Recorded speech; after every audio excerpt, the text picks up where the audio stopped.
This is how you come down.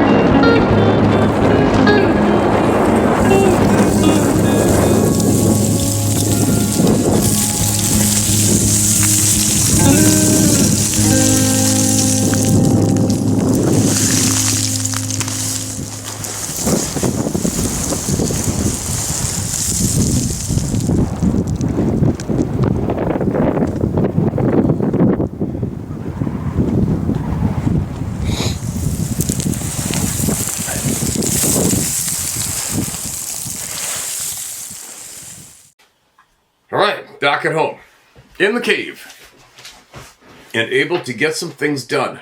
A little behind, missed a couple days, but what do? You drink goat juice. 4 o'clock wake-ups. Managed to get Sarah out there for a day of chaos. Tell you what, you guys, if you ever want to see somebody enthusiastic about catching a fish, it's Sarah. Holy cow. Little shy Sarah turns into a frickin' animal out there. Had a pretty epic day. Which is good. Caught some big fish. And I gotta share this one video clip with you because it just makes me laugh so hard because it's so honest and kind of fun in a way. She loves hooking these big fish, right? And we're jigging. So you got your rod in your hand and you're jigging. So normally I'm trolling and everybody fishing when we sits there. Well, I work the gear. You hook a fish, throw on the rod. So when you're jigging, you get to feel everything. You feel that initial bite when that hammer salmon or halibut or whatever grabs the rod, tries to rip it out of your arms. And it's really exciting. It sends 12 volts through your spine to try to build you up to the excitement that she gets out of this, right? Which everybody does, actually. And she hooked this fish. She thought it was a monster. And I glanced over because I hear her scream as usual. And it was chaos. We caught, I think we fought 24 different spring salmon, which in America they call them king salmon, the big ones. And we fought 24 or 26 fish, I think, yesterday. One was a big one, 32-pounder. We had 3 on at a time. We had 2 on at a time, 4 times. It was crazy. But anyway, so she sent her lure down to the bottom. I guess it's stuck in the bottom. She pulls the rod up. Oh my God, I got one. She's screaming. But it was the bottom. Here's, I gotta share this clip with you because it's so funny. Here you go. That's a big fish. Or is it, it's not bottom, is it? No. It's bottom. No. It's bottom. Might be halibut. How can it be bottom right here? No, I feel something. And there you go. That's what you call going from hero to zero in one jerk of the rod. The electricity, the 12 volts through your spine, and then the letdown, all caught on there perfectly. The emotion transformation. No. Anyway, who do we got? What do we got? What do we got for news? I don't have too much new news. Personal news straight from the yard. I think Darren, our friend Darren, I think he went back out into the woods overnight. I don't know what happened. We'll see what I have. It's tough. It's tough for me to get a hold of people. Hold on. Now, sorry, I got a little interruption there. I'm going to hear from Bobby Short to start off. Why? Because I'm here in the cave and I have her voice right here in front of me. Still at Fort Lewis Army Base, Pierce County, Washington. I'm an active duty Army soldier with over 21 years of experience. I've been stationed at Fort Lewis Army Base, Washington on 2 occasions. 87 to 91, 2002. I was an infantryman, so a lot of my time was spent in the field with my unit. During my first assignment, we heard rumors every once in a while about weird things happening in the field. Mainly strange howls and noises in the brush, but nobody really paid it any mind. Quote, on my second assignment, there are quite a few incidents that I experienced firsthand that made me a believer. The first happened just shortly after I arrived in the early summer of 2000. My platoon was practicing day and night land navigation in preparation for the expert infantryman's badge test. I was a staff sergeant at the time and was one of the graders. We had done the daytime course, had chow, and then proceeded with the night course. The course was an individual test, and we sent out about 10 soldiers at a time on their own. At night, the soldier has to find 4 points using only a compass, azimuth, and a pace count for distance. Each leg is 500 to 1,000 meters. The soldiers have 3 hours to complete the course and return to the start point. After 3.5 hours, everyone was back except one. We figured he was lost, so we blew whistles to guide him in. And after a while, we went out in 2 Humvees to check the roads at board of the course. Instructions are, if you get hopelessly lost and come to a road, stay there until you're found. There is also a panic azimuth for the compass that will take you to the road. We drove around for about an hour and did not find him. We called back to our BNHQ to report we had a missing soldier and got instructions to keep searching. We sent out the entire group with flashlights to search the course. I stayed in the vehicle searching the roads. Another hour went by. I got a call over the radio from the other search vehicle that they found him and was heading back to the start point, and that he needed to see a medic. The soldier was distraught but coherent, sweating like he had been running for miles, and had a lump under his eye and scratches all over his face. His weapon, an M16 A2 rifle and a Kevlar helmet, were missing. At first he claimed he was startled by what he thought may have been a bear that went crashing through the woods near him and was growling. In a panic, he took off running and smacked face first into a tree. At that moment, the bear moved in his direction. He had lost his helmet and weapon in the dark when he hit the tree, so growling...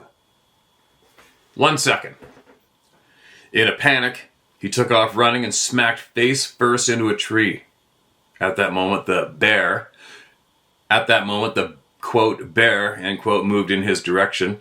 He had lost his helmet and weapon in the dark when he hit the tree, so he took off again without it. He said he could hear the animal breathing heavy and making growling sounds as it moved. As he was running, he could hear the thing breaking the brush behind him, but it would slow and stop when he did. This went on for a long distance, and he was totally disoriented in the dark and had no idea where he was going. Finally, he found a road, and we still had to find his weapon. So everyone on site had to stay... Hold on a second. Had to stay in the woods until it was found. We searched by flashlight all night, but it was not found until the next morning. There's not much concern from higher about the incident except for the missing weapon. Once it was found, it was a closed issue. From then on, the soldiers had to have a dummy cord connecting their weapon to their bodies. Because the soldier was in my platoon, I had a lot of interaction with him after that. Infantrymen become very close because of all the long hours spent together. A few weeks later, talk of the incident spread within the confines of the platoon. The soldier revealed more of what had happened that night to a few of his closest buddies, and I talked to him about it, and what I heard made my skin crawl. Quote, first of all, he admitted that it was not a bear that he encountered. He knew all along it had to be Bigfoot. The first contact with the creature started with brush breaking to his front, and he could make out a large, tall shape stand up on 2 legs and swing its arms as it moved to his right. He was so panicked that he turned around and took off in a sprint, and that's when he smacked into the tree. He said he was so scared he couldn't even breathe. The rest is the same as his original account, except instead of just growling, there were several whooping sounds and whistling sounds. I told him that I believed him, and I think most everyone else close to him did as well. He seemed to be more embarrassed about it than anything and did not want an issue made of the real story. He didn't want to be made out as a fool. Around November 2000, I heard about another incident on a field training exercise. The 2 soldiers from my company scout platoon claimed to have had apples thrown at them during the night while they were occupying the observation post. They also heard strange noises and were reporting all this over the radio net throughout the night. Nobody paid much attention to any of it. I talked to one of them later, and he said they both had the shit scared out of them that night. It had to be an animal of some kind by the noises it was making. No other units were in the immediate area. What kind of animal throws apples? During the summer of 2001, a series of events impressed myself and a few of my fellow soldiers. Myself and another sergeant checked out a seldom used fishing spot called Flander Lake. It's a small secluded lake in South Rainier Ranger training area, about 35 miles from the main post on the southeastern end of Fort Lewis. The lake turned out to be full of bass, so we checked out my small boat and fished there as often as we could. I went on leave, and when I got back, my buddy had a story. He went out there alone one late afternoon to do some bass fishing in a small boat. It was almost sunset when he began hearing strange hollering sounds coming from the woods beyond the shoreline. Whatever it was moving because the sounds would change locations. There were short bursts, then silence, and then it would start again. We got back to the shore, loaded up his boat, and headed out of there down the trail into his truck. Or down the trail in his truck. After work that day, we drove down there to check out the area.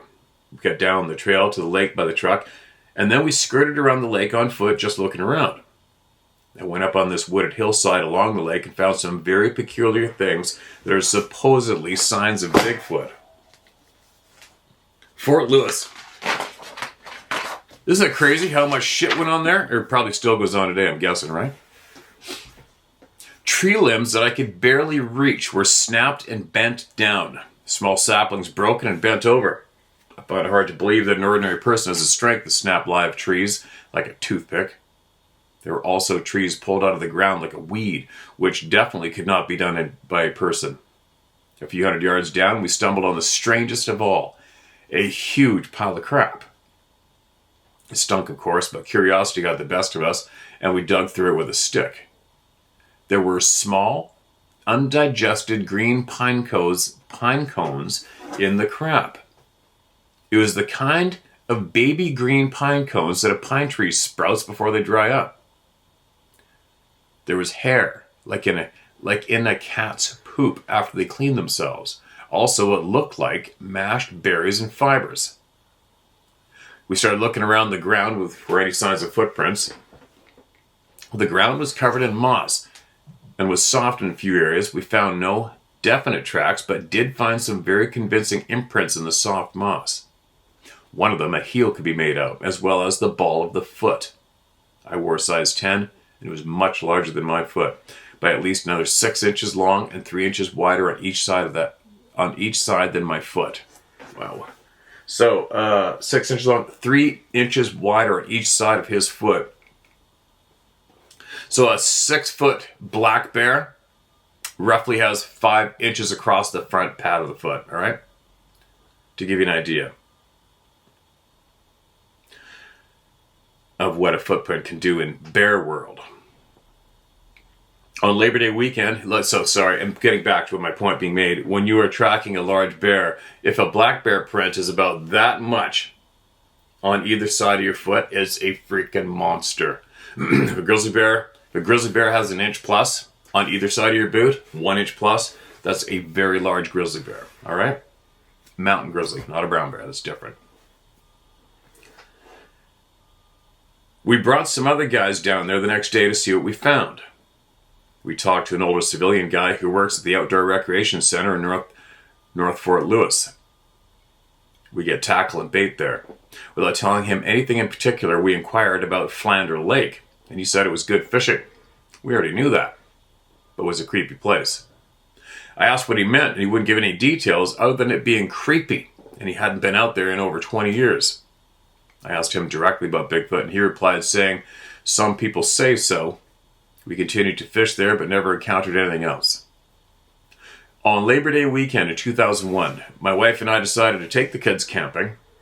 I thought to myself, let's go to real Bigfoot country. My plan was the Olympic Mountains, but weather and time changed that, so we went to Lewis and Clark State Park. The park was only about 5 to 10 miles east of Interstate 5, but it was pretty densely forested, close to the Cowlitz River, about 30 miles from Mount St. Helens. I knew we were in the right place when, on a backcountry road near the park, we saw a house with a tall wood carving of a Bigfoot out front. We set up our tent and campsite, and shortly after dinner, the kids went to bed. My wife went with them, and I stayed out by the campfire. Around 10:30 that night, I heard coyotes howling. They kept that up, and about an hour later, something else entirely different began to wail in the opposite direction. The coyotes stopped, then silence. A few minutes later, the coyotes began their howls and yelps again, then the other louder wailing sound, and again. There was silence. This went back and forth until just after midnight. It got quiet. I went to bed. At around 3:30, my wife woke me up because she was hearing something. I sat up and nothing at first, but about 5 minutes later, I hear a sound similar to before, but it was much closer than before and higher pitched. I got out of the tent, got the fire going, and again listened. I could tell whatever it was on the move.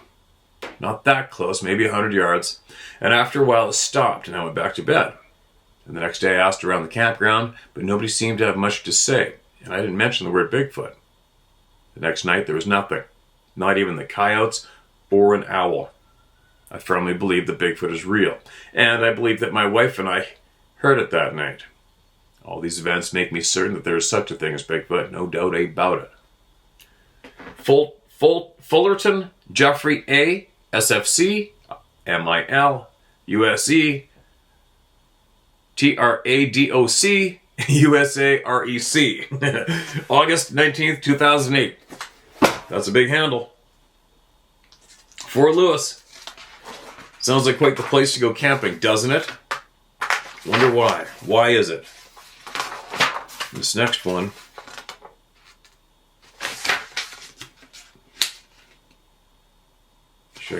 Should I keep going? Or dive into our recents? What's this one? Alright, I'm going to do it. I'm going to do another one. It's got my attention. I mean, Fort Lewis, Washington State's right there.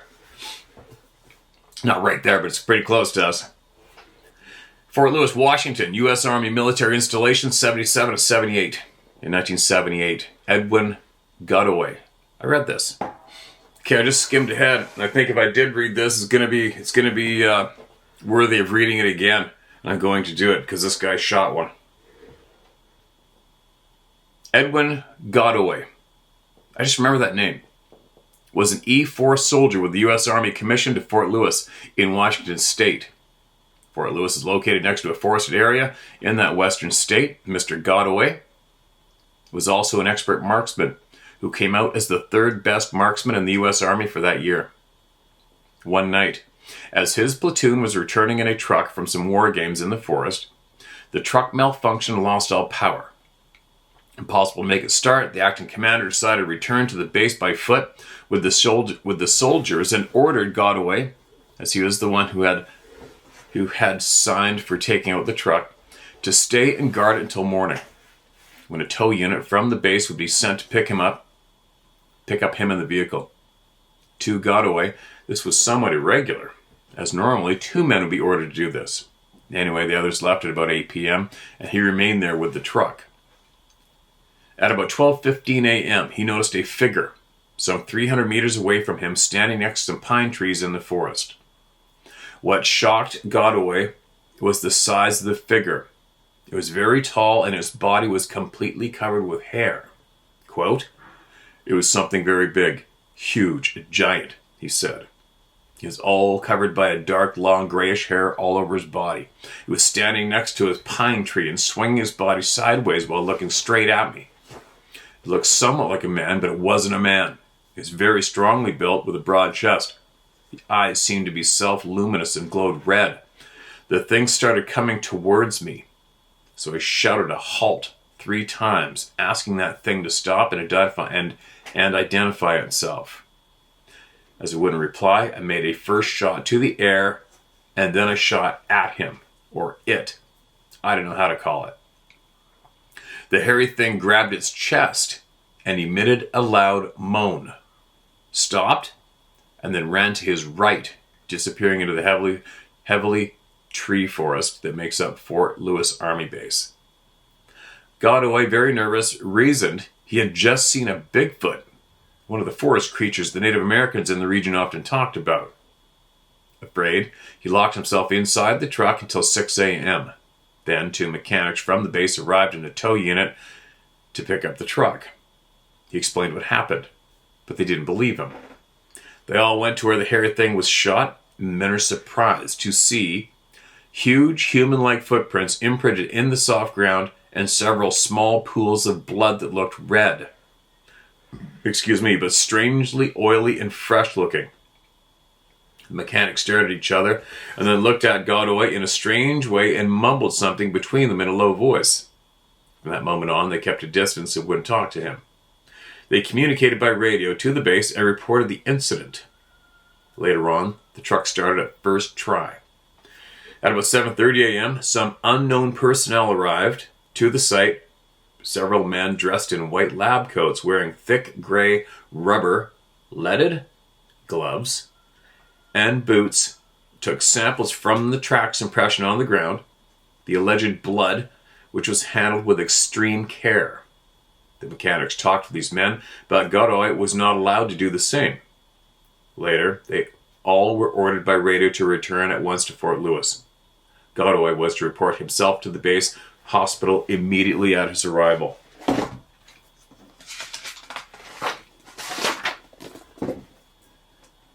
To his surprise, an Air Force medical officer and a colonel were waiting for him there. Fort Lewis is a U.S. Army... Okay, why do we keep reading this description of Fort Lewis? It is a U.S. Army military base with no ties with the Air Force, so why the presence of this full-bird Air Force colonel there? He couldn't say. The usual thing would have been for the regular medical staff in the base hospital to attend him. This man was not from the hospital's medical staff. The officer debriefed him thoroughly on the incident and made a complete medical and physical exam on him. While examining him, the officer kept asking at what distance he was from the creature when he shot at it. He was asked the creature's description and asked if he felt a tingling sensation or had a sore throat, headaches, if a rash had developed on his skin, and other things. That's interesting. The Air Force medical officer apparently knew what to ask. It was obvious to Godoy that he was looking for specific symptoms and answers, but symptoms and answers to what? Several samples of his blood, skin scrapings, urine, saliva, and other types of samples were taken from Godoy. The soldier knew something odd was going on. He kept asking the officer where he had come from, but he wouldn't answer. After being examined, he was ordered to go to his barracks, where he took a shower and rested. And later, he was ordered to go to the base commander's office. The base commander, a lieutenant general named, name not remembered by Ed Godoy, was there together with his company commander, Captain Underwood, and a colonel whose last name was, to his best recall, Cropsey, Kropsie. They debriefed him again on what had happened out in the woods, and then the base commander ordered Godoy not to talk ever to anyone on what had happened. He was warned that if he ever talked about it, he'd be court-martialed, and he would have to face the consequences. Later, heading to his room, he was approached by L. Robles, R-O-B-L-E-S, a Puerto Rican soldier who was assigned in the hospital's lab. Robles asked Godoy what it was he had shot. Godoy said he was ordered not to discuss the matter, and Robles insisted on asking. He asked Robles why was it so important for him to know. Robles answered, quote, I, together with two other guys, had to analyze the blood samples taken from the ground. We know you're the soldier involved because it was stated as such in the report. It's crazy, but what the hell was it you shot out there? We examined the blood samples. We found out 3 weird things in it. That blood contained human blood cells, animal blood cells, and chlorophyll. What the hell was it?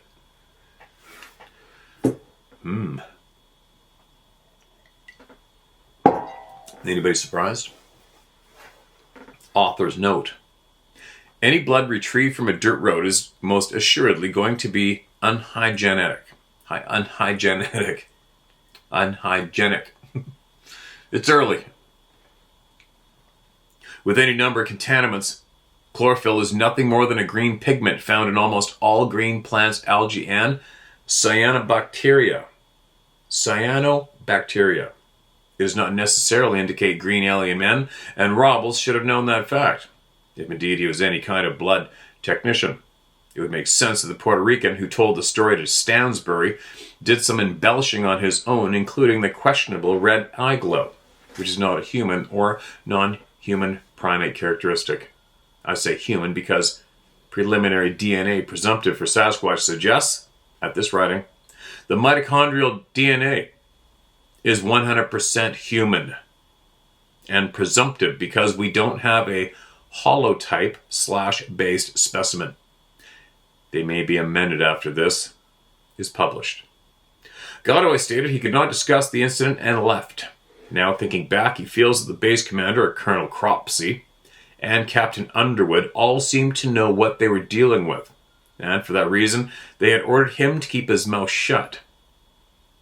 But he found it strange that he was ordered to stand guard on the truck alone. Why was he left alone? I don't know Martin, but after thinking it over, I had a strange feeling. All I know for sure is that the U.S. government and the military know something weird is happening in the Northwest, and they don't want the people to know about it, stated Godoy. Author's note 2, story source Robert Stansbury via Jorge Martin, a researcher in Puerto Rico who met Mr. Edwin Godoy and his wife Myrna in Cabo Rojo in the southwest region of Puerto Rico while scuba diving. Posted to the IVBC for September 1998. Bob Stansbury had been around Bigfoot as long as I have and is considered a qualified investigator. I personally think the basis of the story true, but the Puerto Rican phlebotomy technician's testimony is suspect, perhaps embellished. There you go. There you go. More from the late great Bobby Short. I mentioned this a long time ago possibly, but anyway, I'll mention it again because I'm sure a lot of people haven't heard me share this. Years ago, I was in my early 20s, and a girlfriend of mine at the time's mother worked for the BC, British Columbia, Provincial Museum. And she works in the curatorial building. It's kind of funny because years later I did all the waterproofing over top of that artifact building. But anyway, and I asked her flat out back then, I said, hey, what do you think of Sasquatch? And she just looked at me and like, they're the people, they're the curatorial. They have samples of everything under the sun from out here, outside in that building, right? And she said, flat out, just looked at me casually. She said, oh, we know they're there. They're there. We just don't have a body. And that's what she said. And those are the people, right? I don't know what brought that memory up, but I came up, so I shared it. There you go. We're at the coffee table, right? More coffee.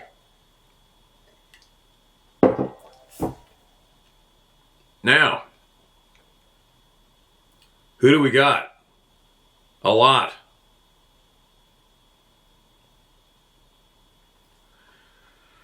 Here's one from Cooge again. The Cooge. Man, it's hotter than hell here right now. It is so hot here. And the Cooge is doing security in somewhere around Southern California, I believe. Must be hot as shit doing that work there. The Cooge says, email title, Proof of Sasquatch compared to criminal evidence needed for a conviction. This must be witness oriented. Hey Steve, it's your favorite retired law enforcement sergeant here. I thought I should drop a line real quick about evidence, witnesses, and prosecution.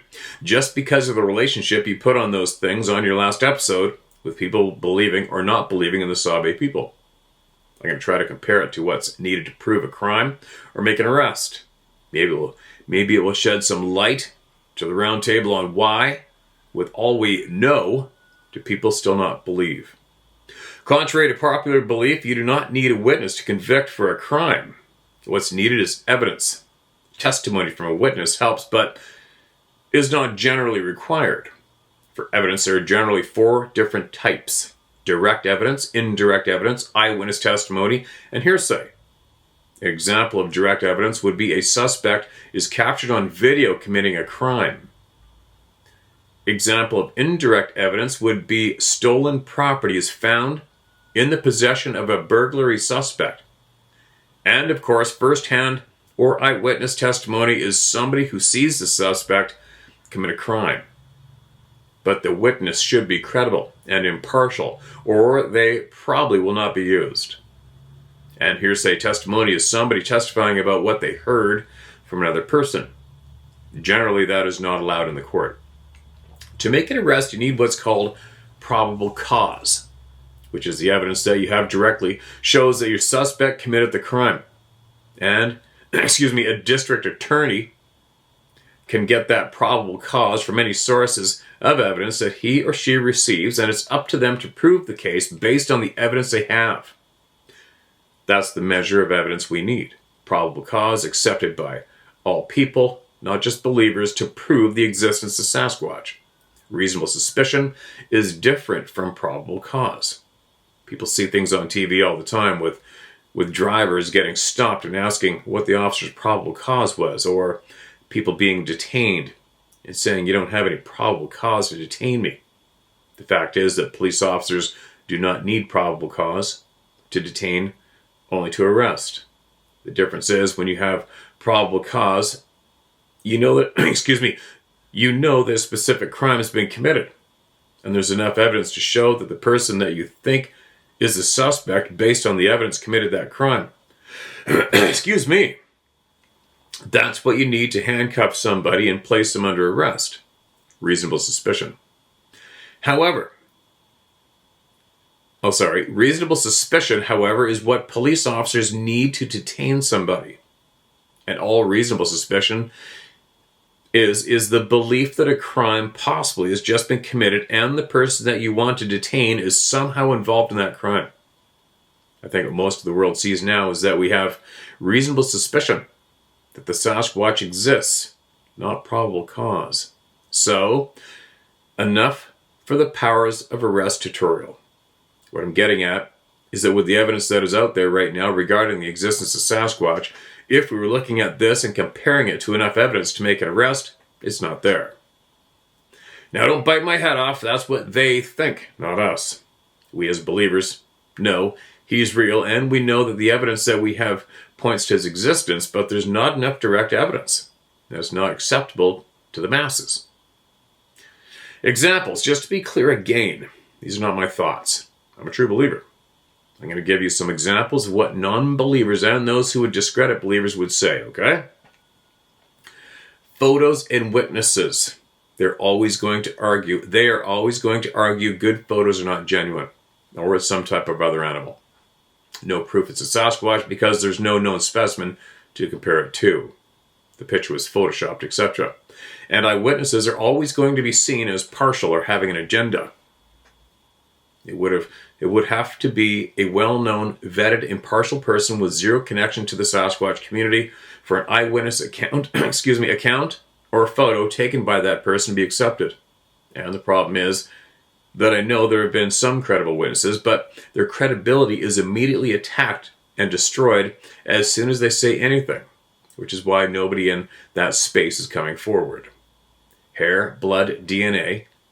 Is there proof it came from a Sasquatch? As in, did anyone witness a Sasquatch leave behind the hair, blood, and DNA? The blind tests have been done, showing human female and unknown male DNA. But how do we know the sample is from a Sasquatch? See what I mean? The best we're going to get from that is that it's an unknown animal with human female DNA. So, it's indirect evidence at best at this point. Footprints, tree break structures, again, no proof Sasquatch made them. And there have been there have been too many forgeries for these to be accepted as direct evidence. So with all that, if a cop needed to prove Sasquatch existed to make an arrest at this point, even with all we have, we don't have actual probable cause. Opponents would argue no direct evidence, indirect evidence at best, no impartial, credible witnesses, and we're stuck. Like a cop with reasonable suspicion only, knowing our guy probably is the bad guy, but not being able to prove it in court. And sadly, I think that's where it's going to stay while the evil MFers are able to manipulate our evidence. Cujo. And there you go. Our lessons in the law with the Law 101. Thanks, man. Appreciate that. Your time. Again. Appreciate it. There you go. We need a witness doing the crime. So if you see a 9-foot-tall being rip the head off your chickens and steal them and then cut his head on the sheet metal roof edge above and get away, there's the crime, there's the evidence. And the witness.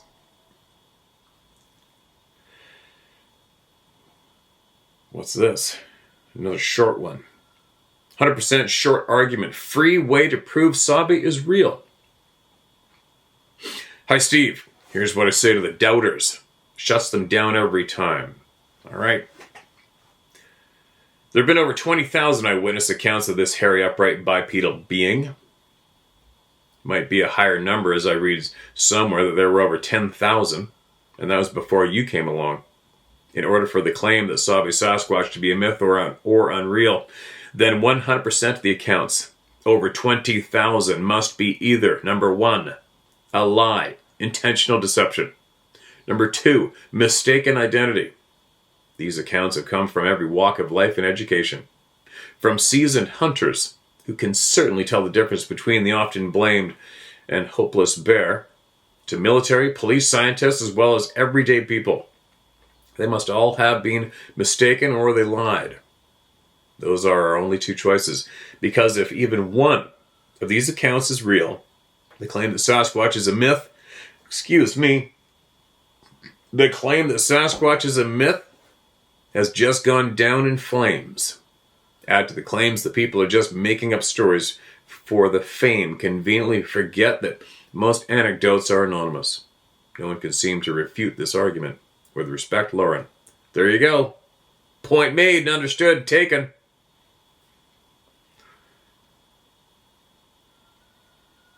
What do we got here? Sorry. I'm beyond the trying to prove shit about anything to anyone.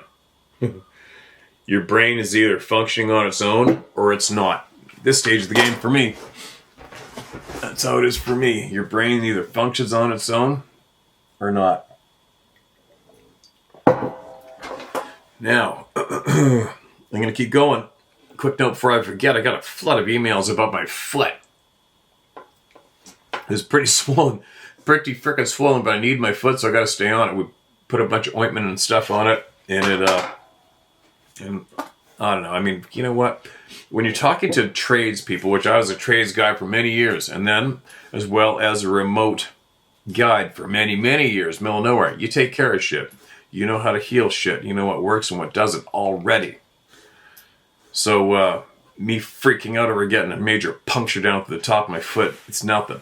And the fact that it puked, and I mean puked blood out, my flip-flop, bottom of my flip-flop was literally filled with blood in probably 5 steps. Fast steps. So, that being said, what I'm saying is that blood puked out that hole. Cleaned it out. And then I immediately rinsed it, and then put a chunk of tape over the hole. So there. And then, it's still healing. It hurts like hell still, but it's the head of the nail, the round head of the nail, which is a big nail. The head of the nail got driven down through the top of my foot, down in between my toes.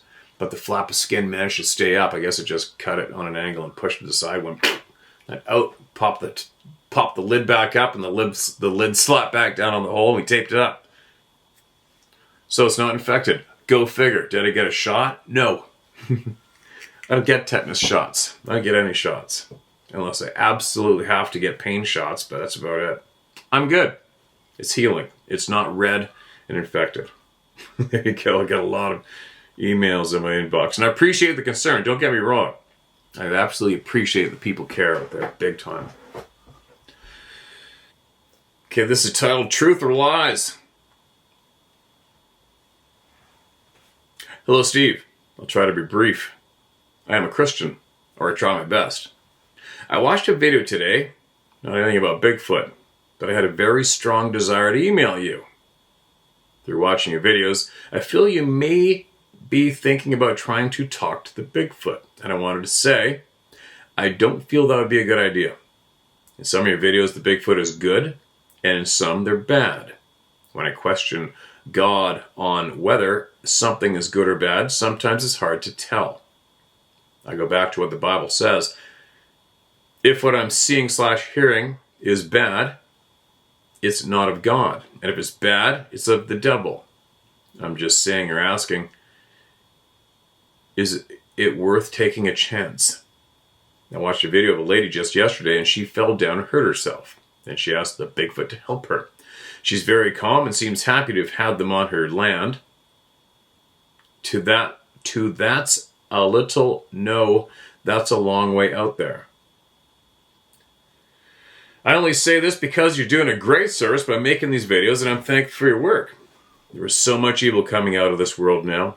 It is what I spend most of my time pondering. Well, you take care, brother, and may God bless you and your families. All right. I don't know. You know what? I try to go through life not fearing. That's my stance on everything and anything. I try not to fear. I try not to be stupid. I try to do the right thing and follow my gut instincts. But I just don't believe we are supposed to fear.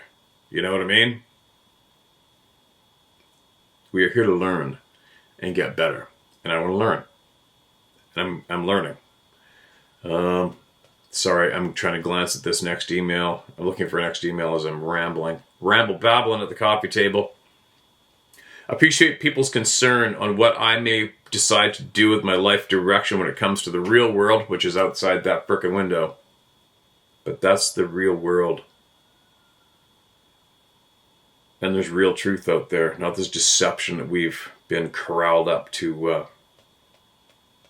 listening to and living by each day, right? I'm gonna bite my lip. I'm probably making sense. I can't read and speak at the same time, obviously. Now, this is from our friend Robert Duvall, who's spent over 30-40 years investigating this subject thoroughly and knows a lot. Title of this email is My Thoughts on Owlman's Answers to Your Questions. When was this? Oh, this is recent, July 2nd. First off, Steve, thanks for asking those particular questions. They are good ones, and I confirmed through his answers many of my assumptions. I also now feel a lot different about my own mind-speak experience. Everything that Owlman received from them makes absolute sense. Rules. Many of the overarching social rules they conveyed to Owlman were handed to them and agreed on in order for them to stay here. Post-generalized destruction of the Nephilim race. Not 100% achieved. Origins. Owlman might inquire about their origins, or perhaps he already has. The efforts that produced the Nephilim occurred in the Middle East. The subsequent efforts to do more genetic creation that probably resulted in the Sabe people's existence. Following that would have been the animal hybrid bipeds. Sabe and the animal hybrids were created in very similar hybrid creation protocols and indicate a very specific and repeated, with variations, formula. That is why Dogman and Sabe share capabilities we don't really have. I find it interesting that the Sabe refer to the Dogman as from across the border, ocean, because the Sabe are from there as well. It all happened in the Middle East. Wolfmen, as they call them, actually contain domestic dog, according to the DNA work so far. But as you are now becoming aware, there were and are other animal hybrids, from goats to birds. If there is only one passage in the Book of Giants one can take to the bank, the section that describes the creation of these hybrids is it. I've not seen that confession anywhere else. It is a critical discovery that I made completely on my own. Others have too, but I learned that one out of necessity. And dumb luck by rereading that book after my Dogman experience. How they treat us humans. Going back to the idea that they were handed the rules with respect to us and understanding that they were all created from us. Will definitely ruffle feathers of those who think of them as original Earth people. They are guests, to use a descriptive word. They don't have a natural place here and do not have dominion. We do. That is not my interpretation, but rather a position given to us by a higher order and written a very, very long time ago. And just to be clear, I do not claim that we are the original and natural people of this planet. The history here predating our claim to organized civilization indicates much happened long before we were educated and let loose. Much of that construction of the early world apart from ours we cannot even do today with all of our technology. Are we the original people? I doubt it.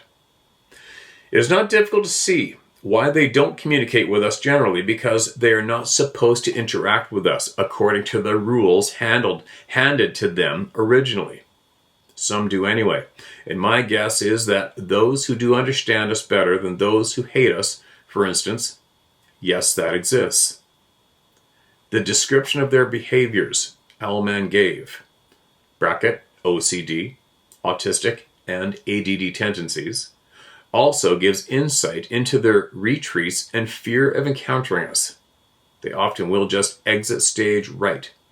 Just leave instantly at the first opportunity, remaining absolutely still otherwise to minimize detection. Sometimes they rock back and forth as if stuck and unable to decide how to respond. I've always been pretty certain that only the ones with the extra capacities can act decisively, and that some of them not having those capacities explains why many times they are caught off guard. I absolutely have experienced that one. Even those who do have the extra capacities have difficulty, as we can deduct from all the write-ins. My own experience when I was trying to communicate with them in the forest with voice did not go well at all. I tried just being there and talking. I tried to bribe them with beer. I tried everything. Bracket, the beer is a bad idea, end bracket. So for a week I asked for mind speak to answer my questions. And one night it happened while I was in that sleepy but lucid state we were in just before going to sleep, or when we awaken but are still sort of asleep. The communication was stark in my mind. It was a tangible rather than a dream thought. It had the reality of hearing someone actually speak in a dead quiet room. And it said, quote, "You don't/can't understand," end quote. My impression was, "We deem you incapable of understanding." That actually pissed me off because I know the history and I know who they are. I now chalk it up to an individual who really did not like us and was going to make a point of putting me in my place, but it failed. I do not take no for an answer from anybody. The communication was blunt, terse, assumptions, and arrogant. It failed my personal bullshit test miserably. Some of them lie or react without forethought. I know others who fairly regularly communicate with a family or clan in a similar approach to the one I took and actually are respected, taught, and answered. This indicates the lessons of the individuality of the experience and of the span of traits and ideas they carry, just like humans do. It varies a hell of a lot. Regarding their physicality and metabolism, they share with us mitochondrial DNA. It makes the energy in each cell, called the Krebs cycle. And that cellular energy would be derived in a similar way as ours is. But their cellular nucleus makeup is very, very different than ours.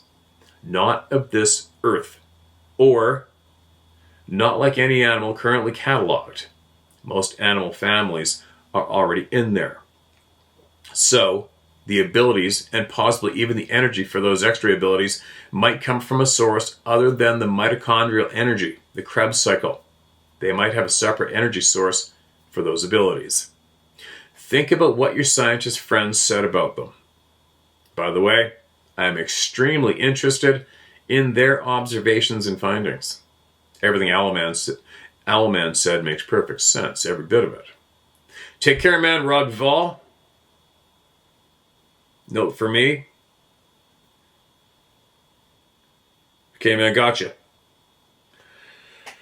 All right, so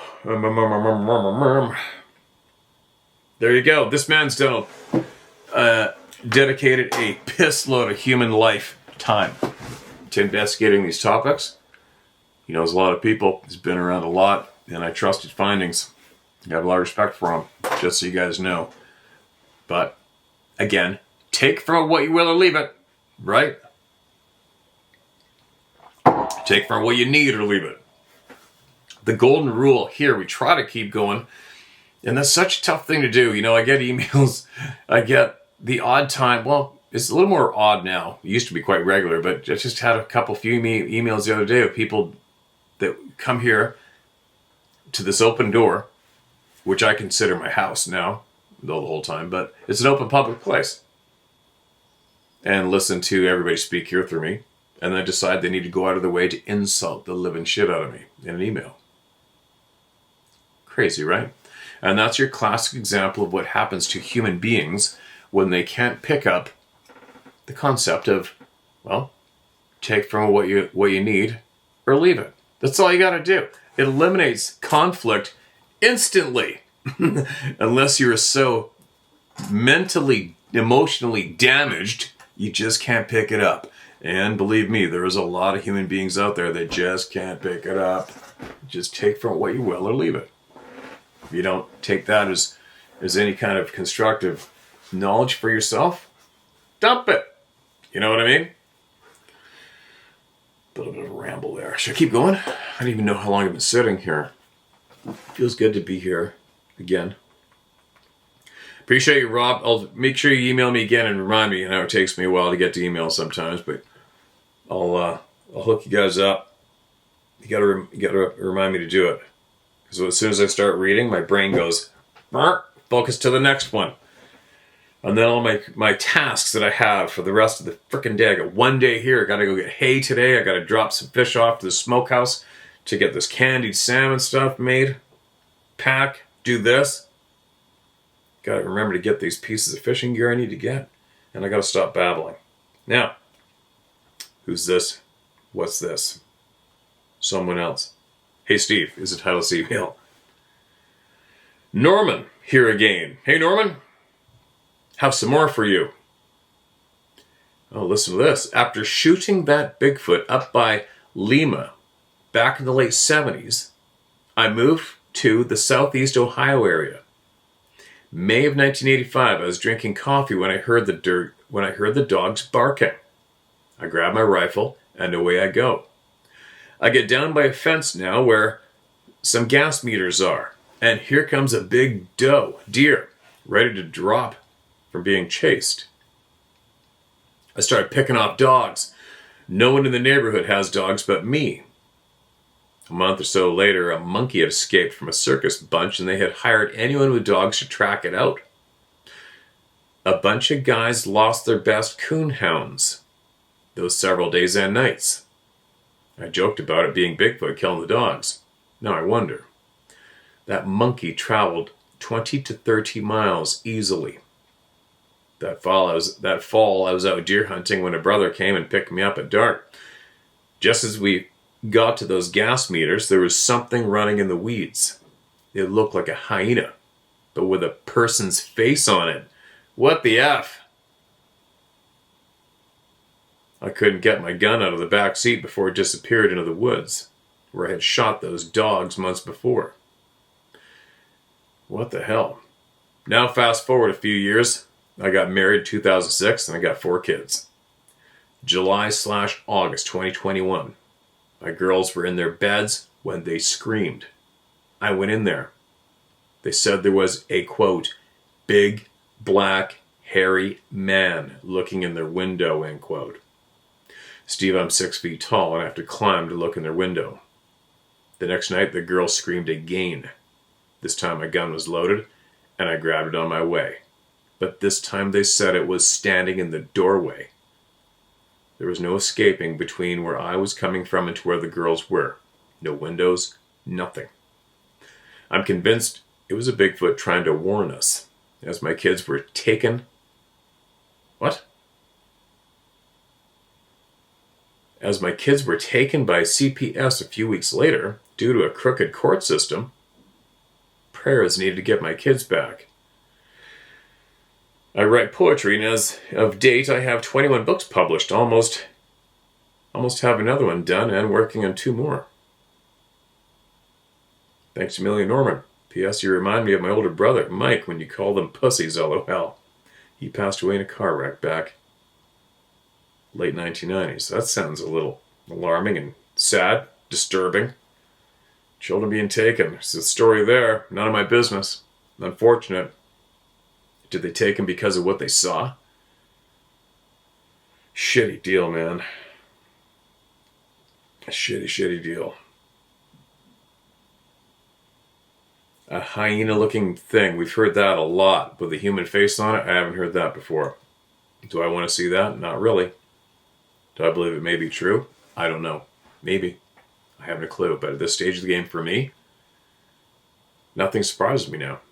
The only thing that surprises me is the dirty, evil people that actually can control most of us. That's surprising to me. All right, here's another one titled Creature. I have no interesting story. I'm a deep woods solo backpacker that seeks out the beautiful, secluded spots to camp out in. All I was doing was taking a picture of that trail sign and noticed this in the background when I was at home scrolling through my weekend pictures. 3 times on the trail of a 5-hour hike out to the pond, I had that feeling of someone staring at me and felt like someone was behind me. Animals do not give off that feeling when around you. Animals do not give off that feeling when around, you just sense them. It felt like when you catch a person staring at you in a store or whatever. And it lasted maybe a minute, and it was very quiet. Then the animal life came back. Let me tell you, whatever this is, it looks to have its eyes locked on me. It seems to be 50 to 75 yards out. God bless Steve. Oh, I think I had to save that, and I think I got that picture here. Give me a second.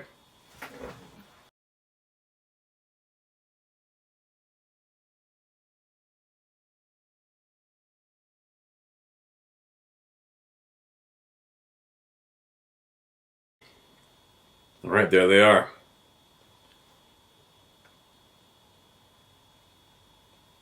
Jeff, it possibly looks like it could be something, doesn't it? And you know, there's only one way to tell for sure. Go back there. Take somebody with you and put them right there. And stand. But I mean, you know what? You can look.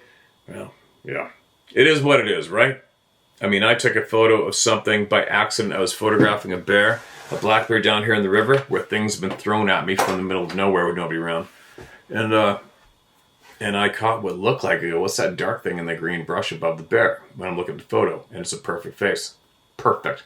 And it's about 9 feet tall.